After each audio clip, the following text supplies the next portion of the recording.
I've heard you say many times that you create your emotional reality and you observe your physical reality. How can there be such disconnect between the two if they're not in alignment? You create your own reality. What you think and how you feel always match, and what you think and how you feel and what manifests always matches. Even what manifests in your dream state is a match to what you've been thinking and feeling. I'm just suggesting that there are times you observe in your physical reality things that don't match with what you've created in your emotional reality. Well, we're not certain what you are referring to in terms of emotional reality. We talk about your vortex, which is a vibration. Okay, it's in your emotional vortex. I can't imagine that my sister had in her vortex to have a transgender child come into the world. And she loves him dearly and totally supports him. Maybe not the specifics of that, but is it possible that your sister had in her vortex a desire for more people to be understanding, a desire for more people to let the world go round, a desire for more people to find freedom in thoughts that are diverse? Sure, and then that's how it manifested differently than what we would have anticipated or expected. Well, these thoughts turn to things, these desires, just not the things we think they're going to turn to or necessarily want them to turn to, but they turn to the things that really match what's really in your vortex. That's why we so often say that you've been putting into your vortex rockets of desire incrementally, so much so that there isn't one of you who could describe with any real definition what's in there, because you put it in incrementally, and some of it you put there before you even got here into this physical body, and it's been growing and becoming and gathering cooperative components under the tutorage of your inner being, who is also still you. And so your vortex has become something that's why when we say it's going to surprise and delight you, because it scare the hell out of you too. Well, until you come back into alignment, maybe. True. We recently went to North Carolina, and if you know about their bathroom bill, I mean, that was a little worrisome. Thankfully, he's small enough that it wasn't an issue, but we certainly don't want him being attacked in the bathroom. But you see, in the same as a way man wearing a dress, that you know it will be nice when more people come into harmony with who they are, and therefore don't feel like making a deal out of things that there shouldn't be a deal made out of. You sort of kind of want to do the same thing. In the same way that you're asking them to understand your difference, we're asking you to understand their difference, because people aren't being mean because they want to be mean. It's always a misunderstanding. And talk about a misunderstanding. People don't understand who they are or why they're here. People don't understand that they're vibrational. People don't understand that they've got a vibrational reality. People don't understand that their emotions are about the relationship between what they're thinking and what their inner being is thinking. In other words, there are so many misunderstandings. It's like when you see a little child learning to walk and they fall down, you don't say, "Get up, you little dummy." And when you see an intolerant person, we wouldn't say, "Get up, you little dummy," either, because in most cases they are exhibiting what they learned from wherever they came from, and they are doing what they believe is the thing that they should be doing, and they're not in touch enough with their own guidance system. And as they stand around in anger, they think that change in the world is the only thing that's going to make that anger go away, and it's a nice thing that there's not enough change in the world to make that anger go away. They've got to come into alignment with who they really are, or that anger cannot go away.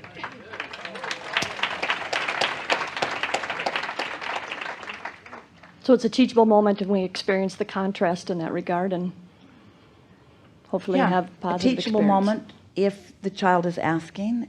You see, here's something really important for you to hear. Don't superimpose your prejudices over this new child who doesn't have them, because he doesn't have to have it as hard as you had it, because he was born in a different time with a different vibrational balance. Very true. Very true. The slight difference is it's very hard to ignore a boy wearing a dress versus a girl being a tomboy.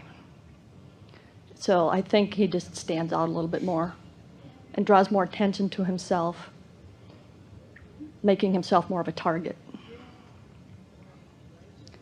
So fortunately, that really hasn't happened yet. We still think he's young enough.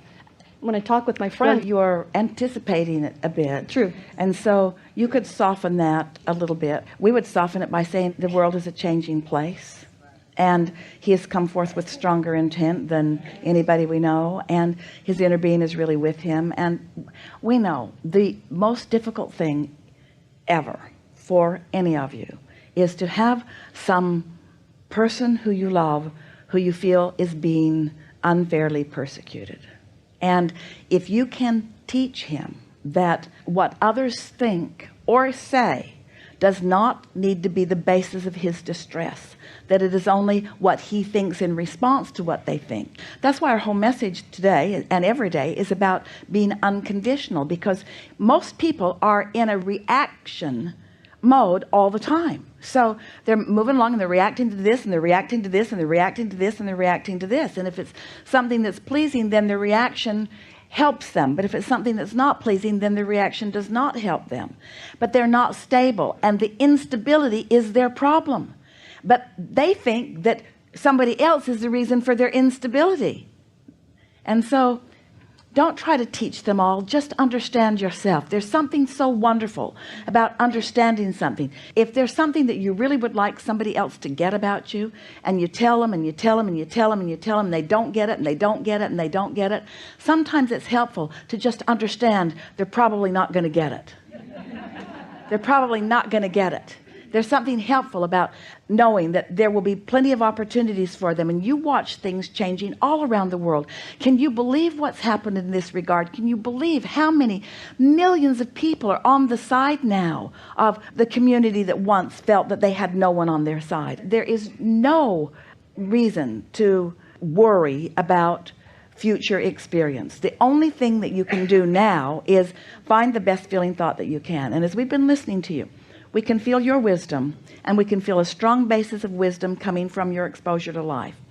But we can see your vortex, and your vortex, as clear and wise as you are, your vortex contains wonderful things that you are still not letting in, because you still feel guarded about the response of others. And that once quite active vibration within you that has subsided because conditions have changed substantially has now reared its head again, because now, as you say, you've got a new little one in your mix that can't quite get away with it and is so on the leading edge that the world hasn't yet caught up with him.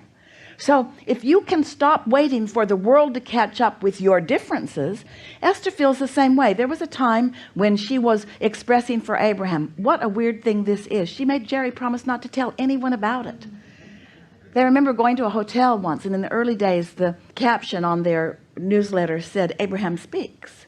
And a hotel man walked up to Jerry and said, are you Mr. Speaks? And Jerry said, yes, I am.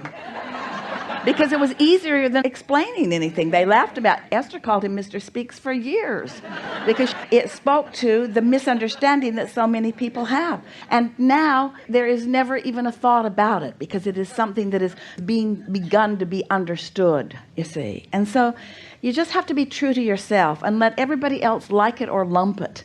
And a lot of them are going to lump it, and a lot of them are going to like it, and that's just got to be okay with you. Well said. Yeah. Thank you so much. Yes, indeed. Appreciate it. Yeah.